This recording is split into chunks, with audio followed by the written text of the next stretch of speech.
Hey, everybody. Welcome back to another episode of CISO Talk. I'm joined by my partner, my co-host, JJ. How are you doing today, JJ Manala? Hello, Mitch and peoples. I am great. It's a wonderful, I don't know what day it is, but it's a wonderful whatever day it is. Boy, the weather's getting better and it seems like people are getting out and now we got to deal with our yards and all that fun kind of stuff. But that's the gardening show. We're not doing that show today. But we've got a great guest. I having been a CIO, I've had security incidents that I've had to deal with. Nothing major, like not really serious. I'm sure, JJ, you've worked with companies that, of course, have dealt with some pretty serious security cyber incidents. But I think our guest today, Stephen Reynolds, will be able to give us kind of an insider view because he's known as the first person Fortune 500 companies call when they're under attack. He's the first fire person in the building, right? The building's burning down. So, Stephen, introduce yourself. We'd love to hear a little bit about you and tell us about where you work, what the company does. Sure. So Stephen Reynolds, I'm a partner at a law firm, Baker McKenzie, based out of their Chicago office, but work remotely. My practice is helping clients, like I said, when they're going through a serious cybersecurity incident. And then I also help companies with regulatory investigations and litigation that may follow a cybersecurity incident. Wow. Okay. That's a lot. Yeah. This is kind of a second career for me. I was a software developer before becoming an attorney. So that's how I ended up in this space. Interesting. Actually, go ahead. Sorry, I got to jump in because I saw your profile and I was like, we have got to talk to this guy. But yeah, so that was my first question is, where are you in the legal ecosystem? Are you a lawyer? Did you go through law training? Because I saw a lot of your background was actually technical. So how did you get there? Yeah, so I started off, this was actually really in school. I started doing software development. Actually, I started by building websites for local businesses when I was in high school. And actually, one of the first websites I built was for an attorney in my hometown of Sebastian, Florida. And I had no idea I'd go to law school at that time. But no, my practice is legal. I work as a partner at a law firm. So I'm helping with the legal aspects, but I get very involved with the computer forensics people who often come in on a cybersecurity incident. I joke that a lot of my job is just helping translate between the attorneys and the information security people and executives because they kind of all speak different languages. It's interesting that. So tell us about the move from thinking of the world as a software engineer and thinking of the world as in the role that you're playing now. How do you look at things differently now? Yeah, I do miss sometimes the software engineer world because I felt like I was more creating things. Oftentimes now I'm just coming in when something's already gone wrong.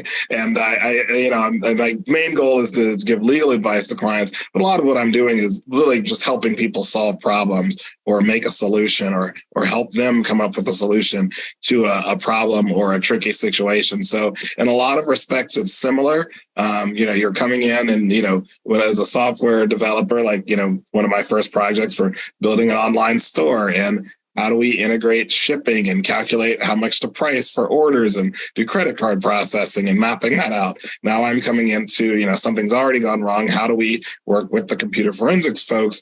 How do we involve, public relations people for messaging and deal with media inquiries? So part of it still is just problem solving at its core, but under a little more stress as an attorney than it was as a software developer. So I'm curious. I have so many questions, but let me start with this one. Because I think one of the things, we hear and we tell people in this space is, when you've had an incident, the first thing you have to do is call your insurance company if you've engaged in cyber insurance, and they're going to direct you to that. So where do you guys fit in to that? Do you work with, as kind of a approved provider through some of the insurance companies? Do you work directly with the organizations? And is that through, and I'm kind of more just broadly asking how this field works. Are you guys kind of on retainer? Because swooping in after an incident, of course, when you have no relationship with somebody is certainly challenging. So how does that model work? Sure. So different law firms are different. So, and you're right to hit on cyber insurance. That's a big part of what we do. A lot of companies have cyber liability insurance that help them through an incident. And that is often one of the first things you need to do is contact your insurer. Just a quick kind of free tidbit is some insurance companies won't pay what they call pre-notification costs. So anybody retained to help, any cost to incur before notice may not get paid. So you definitely want to do notice very early on, but you also want to make sure you do notice correct. So I would suggest working with your attorneys to make sure that notice is done to maximize your potential to get insurance coverage under your policy. Different law firms handle this differently. Some are, like you described, on panels. So they actually have agreements with the insurance companies. And when you notify your insurer, they will say, here's a law firm that we recommend as your data, they'll call it like your data breach coach to help you through the incident.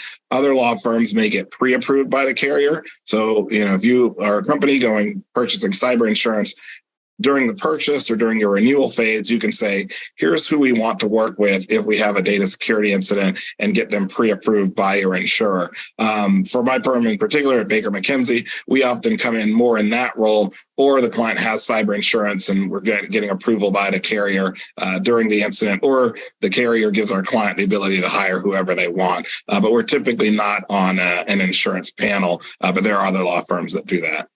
So out of like the 100%, what percentage would you say of the clients that you guys in your firm already have relationships with prior to an incident versus that is when the relationship initiates? I'd say typically we already have a relationship with the client. You want to call someone you know and you trust and have worked with before. Sometimes I may not have worked with them, in particular. So like I said, I usually come in when things have gone wrong. So they may have worked with some of our privacy people before, or done like a tabletop exercise with us before, or maybe, in an ideal situation, we actually help them draft their incident response plans and policies. So we are familiar with what their procedures are in the event of an incident. And then they give us that call. Nice. I'm curious about, so that sounds like a great situation where you know what their process is because you helped shape and create it. Is that one of the first questions? Well, tell us, what do you ask? Hi, this is Mitch from ABC Company, and we have a whole lot of whoop-ass can coming at us, and we need some help over here. Can you help? Come on over, Stephen. What do you do first? Yeah, so I'll borrow an analogy from the medical field, and a lot of my first ransomware matters were for hospital clients or people in healthcare. So it's almost like a triage process. So I want to first assess where they are in the process. Like, is it a broken arm to where, and in the triage analogy, it's a bad situation, but it's not that time critical. Fixing a broken arm in 30 minutes versus 2 hours, you may be in some pain, but it's not a life or death issue. Typically, are they not breathing? That's an immediate issue. We need people immediately on the phone. So I'm oftentimes trying to assess what they've already done and where they are. So sometimes a client is calling and saying, email is down. We can't print. We can't communicate. We're basically blind. And we don't even know how to contact, a lot of times on the insurance note, I will tell clients when we're doing their incident response plans, send me a copy of your insurance policy, because oftentimes during a ransomware incident, they can't access the files that have the contact information of the insurance person, or even the insurance policy or the insurance broker's information. So I'm usually trying to assess where the client is in the situation. And then a lot of it is bringing in or determining what resources they need brought in. So sometimes they will call and say, we're already working with a forensics provider like Mandiant or CrowdStrike or Kivu or one of these companies that come in and assist the information security folks. Other times they will say, we don't know what to do, or we don't know who to call. And then I'm, suggesting or bringing in someone to help them with that situation. So a lot of it's kind of an initial assessment of where they are. Different companies will be at different levels of sophistication. What a lot of this involves, to be honest, is just kind of project management. You've got multiple different work streams and things going on. So part of it is eradication. I'll borrow from my hospital analogy. So stopping the bleeding is kind of one of the key things. So making sure the attackers are out of their system. So I've had incidents, especially early on when people are less familiar, where they're emailing me and from their company emails. And one of the first things I'll pick up the phone and call, do you know if your email system's secure? Because I don't want the attackers reading my emails back to them. And they'll say, oh, I didn't think about that, sometimes. And so we'll switch to an out-of-band communications method like Signal or WhatsApp or just iMessage on phones. So a lot of it is figuring out who we need to bring in and what needs to be done first. And like I said, it's really a lot of project management coupled with, letting them know of potential legal risk. I hate to sound scary, but little decisions that companies make at the outset of information security incidents can have profound consequences when you go through a legal process and litigation or regulatory investigations, things that companies may think aren't that important of decisions, or, you're stressed, you're panicked at the moment and making, the best decision you can. Oftentimes as humans, we make incorrect decisions in panic situations. And so a lot of what I'm doing is actually trying to keep people from making mistakes early on.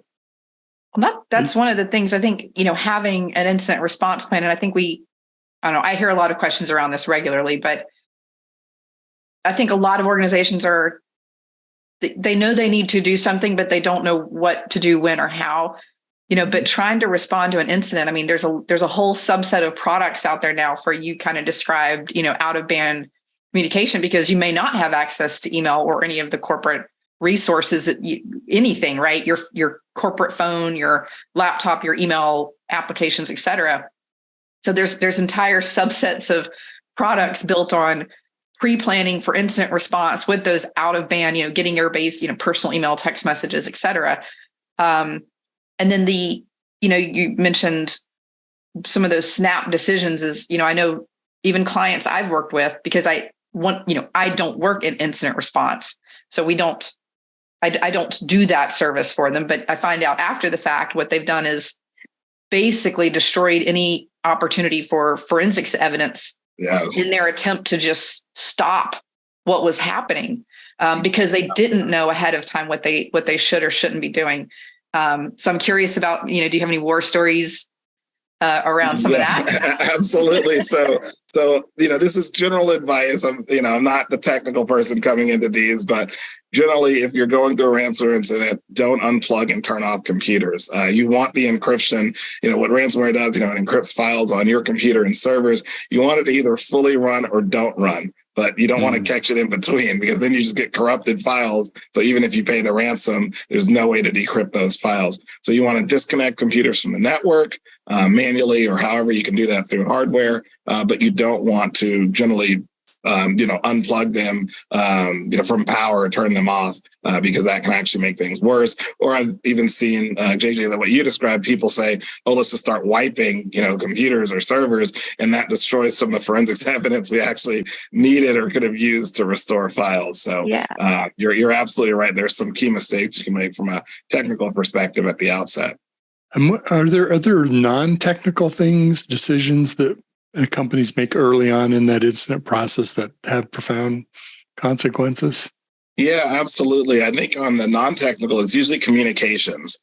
So like I like to say, when there's a lawsuit over an information security incident, when there's a regulator or a plaintiff suing a company for an incident that occurred, it's a little bit difficult, and maybe really difficult, to prove that company had bad information procedures or policies or practices. You may have to bring in an expert and talk about, they should have had multi-factor authentication, but they didn't. Here's what the industry standard is. That's a more complex case. A much easier case is to say, this company said they were doing X, but they were actually doing Y.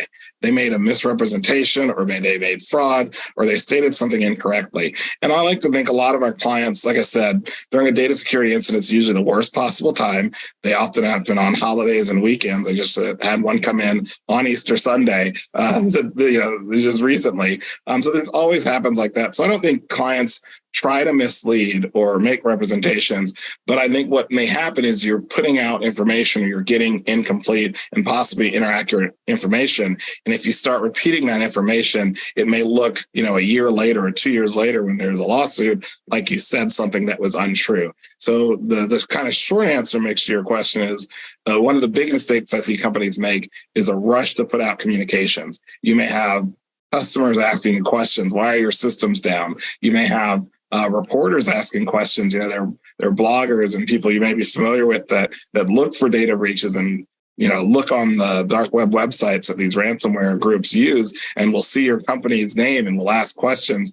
And clients oftentimes may put out information that they have, like, yes, we're aware of a cyber attack, but no credit cards or financial information was impacted. Do we really know that? That's what we know as of right now. If that may prove to be, inaccurate later, it looks like a misrepresentation. So one of the key kind of things we work with clients on is to make sure the communications are accurate, or we, say we don't have information. Sometimes the best answer is actually, I don't know, or we don't know yet. But it's kind of a difficult thing to coach people to say. I think we like to be able to say, here's what we know right now. And sometimes we really don't need to say anything or say we're still investigating. Yeah. And those, I feel like where we, in the past 6 months, we've seen some relatively high profile things, including LastPass, right? And I think, and I'm just picking on them because that was pretty visible, but there's so many others. And I feel like the information that comes out is we currently have no evidence indicating the attackers were able to access X, Y, and Z. And of course, most of us are going, well, you don't have any evidence that they weren't. So you might just say you don't know and then come back when you've got something a little more actionable for us. Yes. Yeah, that's exactly right. That's a great example of we have seen no evidence of X, Y, Z. It's like, well, it's maybe better to say we're investigating and, we're going to be diligent and thorough. When do you involve law enforcement in this? What's to decide? Like, what's the logic chain of when and whether to bring law enforcement in? Yeah, so working in a global law firm and with clients that have global presences, this really there are a lot of issues involved. As you may be familiar with under privacy laws, in some countries, I'll just, you can kind of open. Some countries may not like, involvement with U.S. law enforcement as much as others do. So it can be a tricky decision, and there's some legal aspects involved with that too. But I will say, in the event of, for example, ransomware incidents, which are a lot of the incidents I work, I oftentimes try to get U.S. law enforcement involved sooner than later. When I first started doing these types of incidents, I would say that U.S. law enforcement was less knowledgeable and prepared for ransomware. Now I think they are really going to be really helpful, either sometimes the FBI or sometimes working with the U.S. Secret Service, in particular for financial crimes with the U.S. Secret Service, for example. And often one of the attacks we see a lot of is business email compromise. So I pretend to be someone in your organization and convince someone to wire out $2 million to a malicious party. It's the classic, the emails will say something like, hey, just closed a business deal in Hong Kong, need you to wire this money, confidential transaction, don't tell anyone about it. And they trick some poor person into actually sending the money out. If that gets caught and detected within usually 72 hours or so, and we report it to U.S. law enforcement, they have ways of actually being able to stop that transfer or reverse it and get that money back. So in those types of situations, that's one of the first calls I would make. And then insurance, of course, because there may be insurance if you aren't able to recover the money. In a ransomware situation, not as urgent as the fund transfer fraud situation. The FBI or Secret Service aren't usually able to come in and, shut down the bad guy and decrypt your files. But there are some instances, Hive in particular, there's a ransomware threat actor group where law enforcement was able to basically dismantle this group and was able to get some decryptors for companies that were victims of Hive. So I would put that higher up on the list of priorities. But a lot of times, there's some immediate concerns of, if we're using the medical analogy, stopping the bleeding, if we're using the fire, kind of putting out the fire first before, calling the law enforcement to come in. You guys keep saying firefighters, but I'm imagining Ghostbusters. I like that one. Who are you going to call? So I'm interested, like some of the business email compromise. So I've seen some of these that are really tricky. I know one of my clients, the attacker, if you would, had registered a domain that was exactly the same as the company's domain, except for there was an I in the domain. So they used a lowercase L. So when you look at it, it looks exactly like the domain.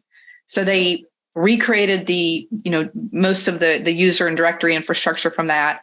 They somehow, still don't know how, scraped an entire email signature, like exactly, not recreated one that was similar, but the exact email signature that was used for this person that handled accounting inside the organization. So it was, this is right before a lot of the products started adding that banner that's like, this is from outside your organization. Yeah. But there's some tricky stuff that they do. Yeah. Yeah. That one I see a lot. Sorry. Did I? No, I want to hear more. I want to hear some of the stuff that you see. Because I imagine. That's a common tactic. They're registering a domain close to yours. So instead of an M, you register 2 N's. On phones in particular, those things just kind of blend together and they look very similar. If I could share one of my kind of, I wouldn't say one of my favorite attacks, but one I thought, wow, that was pretty tricky. That was, I got to give it to the attackers. I had one where the attackers got into a company's payroll system and they changed all of the banking information for only the high earning employees, which I don't know if it was because they thought those people would be less likely to notice, or they were kind of maybe thought they were Robin Hood, but for the very high earners at this organization, they changed all of their banking information for their payroll for direct deposit. What they did, though, the third-party system that the company uses for payroll sends alerts to users saying, hey, your banking information has been updated. So hopefully, they would notify the company and they know that someone infiltrated their system. What the attackers did, too, was send out an email from a domain name, not similar to my client's domain name, but similar to the payroll company's domain name, and said, hey, we're doing network updates this weekend. You may get these errant emails about your banking information being changed. Please disregard. I thought, wow, that's pretty clever. They put a lot of thought and planning into this attack. Fortunately, this company was able to, for most of these, stop the payroll distribution from going out to the attackers. But I thought, they're pretty clever with these tricks. And like you said, they didn't really have to get inside the company's network to do this attack. They just did this by, creating a domain similar to another one, and then we're able to access an account on a third-party payroll system. Yeah, the sprawl we have and the footprint is just absolutely amazing at this point. Yeah. It reminds me of the one of the ingenious things you mentioned about them going after the people with the high financial earners. It's like, well, yeah, it reminds me of the old joke. Why do they keep robbing banks? Because it always seems like they get caught. Well, that's where the money is. Yeah. So go for it. Which is sort of an adage for me of follow the money. I mean, and look for the easiest path to it. It doesn't have to be complicated, right?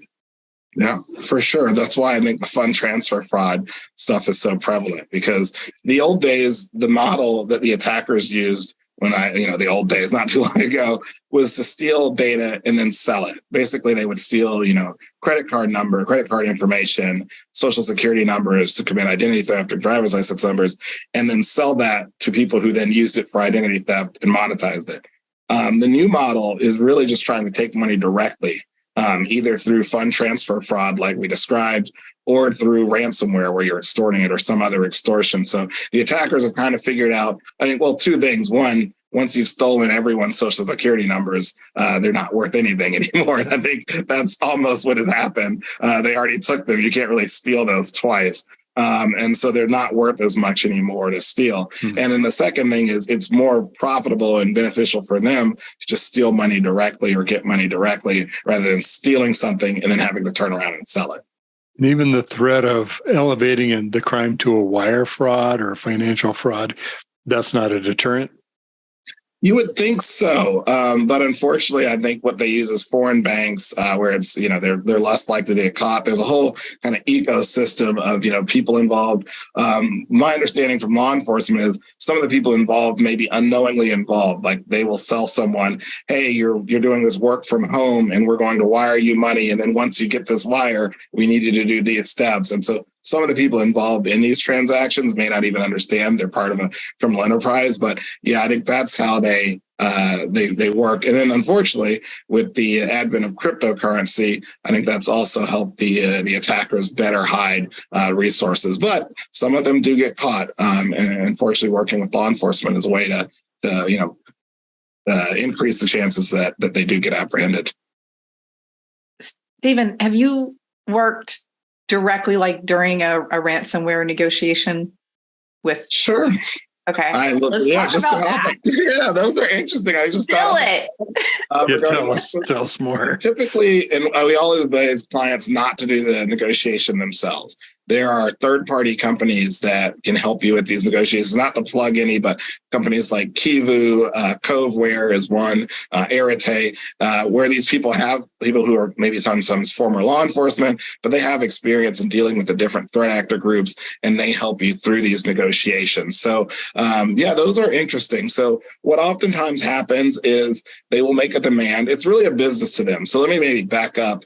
Ransomware is kind of an affiliate model. It's almost like, think of it as franchise. So let's say, JJ, you want to start doing ransomware. So you may reach out, break into a company's network, and then reach out to a threat group, let's say Lockbit or Hive or whatever group, and say, hey, I got into this company's environment. Give me the tools to deploy the ransomware.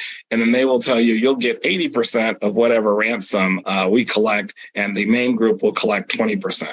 And literally when I've helped clients with making those payments, they will give you 2 separate Bitcoin wallets and tell you 20% goes to this one and 80% goes to another. So it's really a kind of ransomware as a service or an affiliate model. I would think of it almost like a franchise kind of model. Like Mary Kay malware. That's great. I'm going to use that one. Basically, that's it. So anyone can be involved. So when you're dealing with, which is why that's important, because when you're doing these threat negotiations, it's important to realize that there are multiple people involved. So what can happen when you're negotiating with the threat actor group is, let's say their initial demand, they may say, is $5 million.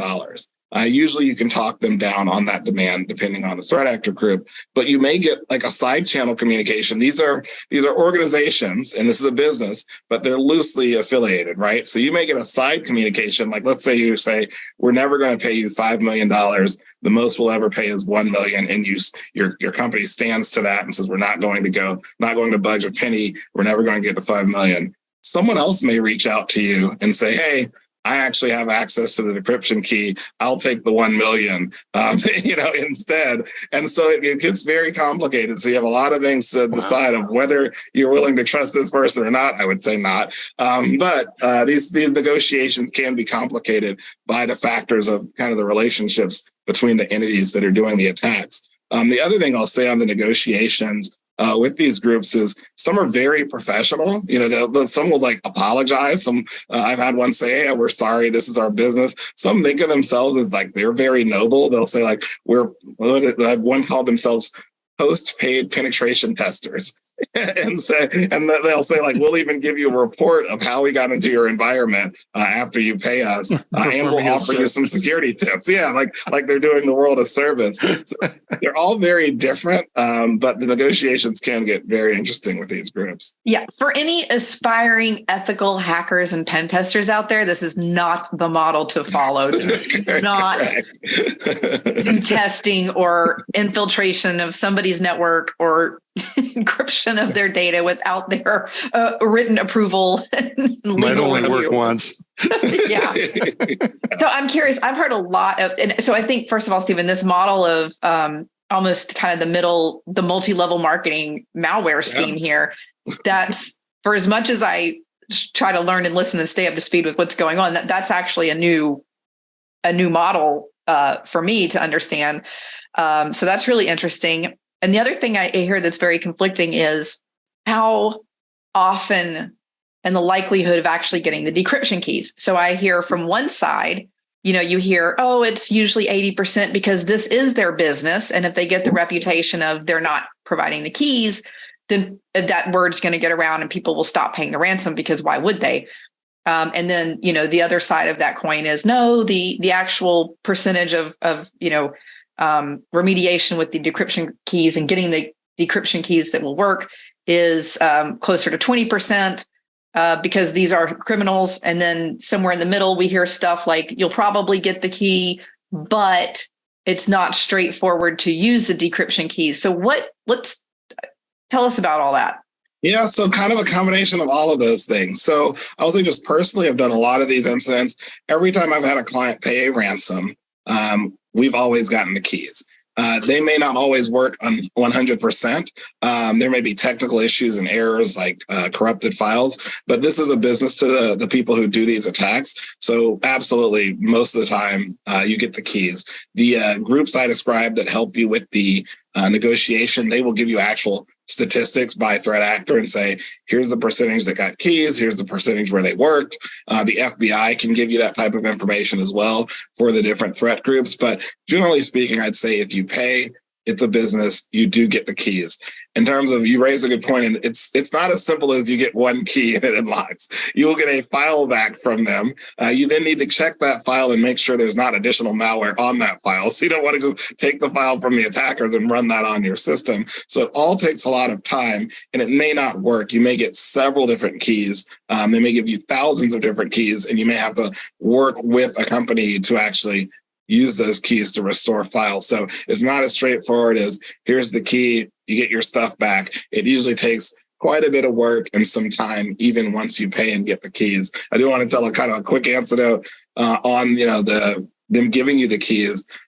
They may use you if you pay a ransomware kind of as a reference. So when a client once pay a ransom, and then months later, the CEO called me and said, we actually got a call from a competitor. A competitor's CEO called me and said they got hit with this ransomware attack. And the threat actors said, hey, you'll vouch for if we pay, we'll get the key. So they will say, hey, we hit this other organization. You can call them. They paid and they got the key.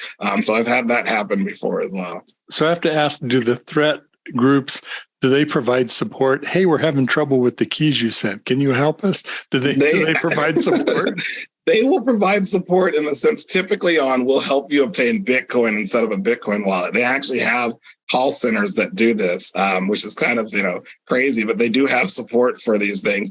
They will work with clients, especially now with the model of not just encrypting files. They also will exfiltrate files. So they'll copy files off of your network, threaten to publish those. So even if you're able to restore from backups, they still have something else they can get you with. We're going to release these sensitive files unless you pay us. So oftentimes they'll provide support in that, we'll help you prove to whomever that we deleted these files. So it's support, but not the kind of tech support you'd think in the classic sense, but they absolutely will help you set up a Bitcoin wallet and walk you through the process of how to fund it and get money to them. Stephen, I have a question about, I guess it's a two-part question. The first part is, what are your thoughts as a prior technical professional and a legal professional now on, and there's a lot of kind of regulation being considered that would ban here in the US us paying ransom. So I'm curious about your thoughts about that and whether you participate in those conversations, where those are heading, pros and cons. And then the kind of the second piece of that is, it is a decision to pay ransom or not. And I know there's, time factors, money factors, reputation factors, and a lot of public sector feels like they have to be stewards of the public's money. And so some of them have, internal maybe prohibitions on paying ransom. So I'm just curious on, your thoughts on whether, that potentially being banned, and what that, the pros and cons around that. And then what are some of the decision factors that you would talk a client through when determining whether they're going to pay ransom? Yeah, so you're absolutely right. There is pending legislation in some jurisdictions on just banning the payment of ransoms. I think Australia may be a company that's considering that, and some others. There's also within the United States, and the United Kingdom has something similar.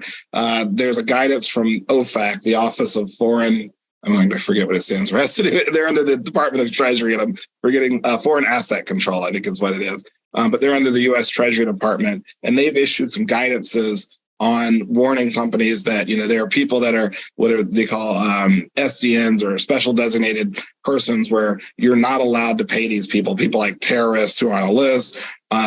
So you're supposed to do, and the U.S. Treasury Department wants you to do some level of due diligence to make sure you're not paying someone on one of these lists, because there is, on the civil liability side, strict liability, meaning even if you didn't know they were on the list, if you pay them, you can be liable for sanctions and monetary consequences. And then on criminal side, if you knowingly pay someone who's on one of those lists, that could be actual jail time. You could be, indicted and subject to actual prison time for making a payment to someone who's on one of those lists if you knew they were.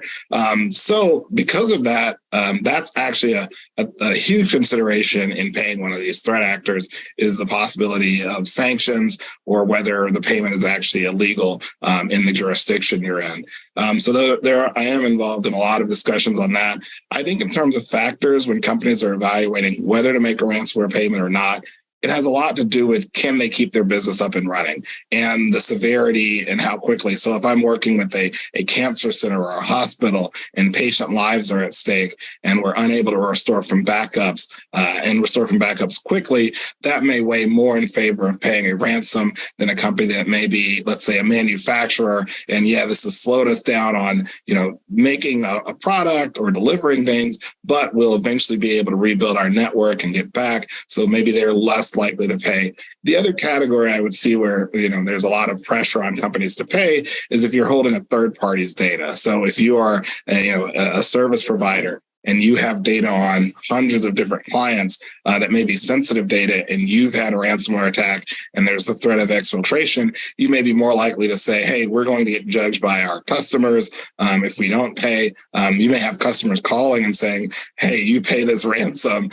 So I think those are situations where we typically call that the double or triple extortion, because the threat actors, they may look at the data and say, oh, you do business with XYZ company. And if they're not liking how the negotiations are going, they will reach out to that company directly and say, hey, we attacked this, business that has your data and they're refusing to pay. We're going to leak your file if they don't pay or you don't pay us. Someone needs to pay us. So in those situations in particular, our clients are under a lot of pressure to pay a ransom. I'm curious to go a little bit of a different direction. Talk about the emotions in this, because some people are going to be pissed off, angry. Some people are going to be scared that you're going to find out we don't have the security controls we should have. I would imagine just having a third party helping you with that, but how do you keep the emotions in check to make the right decisions going through? Yeah, that's a great question. During these incidents, and I'm not joking, these always happen kind of during the worst possible time. So, and I think the attackers do this intentionally. So it will happen while the CEO is on vacation in Alaska, or during a holiday, or during a weekend, or I had an attack happen for a U.S. company during the Super Bowl. And I won't forget that one, because I was like, I had not expected that one. That was a little creative there. So they happen during awful times, and people are humans and have emotions. And so it can be stressful. You have people who are working around the clock, working diligently.